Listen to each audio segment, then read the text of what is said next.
বন্ধুরা, এটি খুলনার ঘটনা।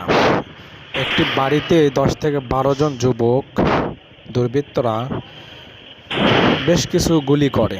আমার মনে হয় এরা যদি বাড়ির ভিতরে ঢুকতে পারতো তাহলে সবাইকে শেষ করে দিত। এবং দেখেন, শেষ পর্যায়ে এরা যাওয়ার সময় সিসি ক্যামেরাতেও গুলি করে যায়। আসলে বাংলাদেশের অবস্থা খুব ভয়ঙ্কর হয়ে গেছে ভাই। মানুষের নিরাপত্তা কোথায়? এই দেখেন, আসতেছে, এখন ক্যামেরায় গুলি করবে। দেখেন, এই যে দেখছেন, ক্যামেরায় গুলি করলো। কত বড় খারাপ, কি অবস্থা! মানুষ কি হয়ে গেছে ভাই। আরেকজন ওই যে বেড়ার ভিতরে যাচ্ছে, দেখেন, মনে হয় ওনার বন্দুকটা পড়ে গিয়েছে, সেটা বের করার জন্য ঢুকতেছে।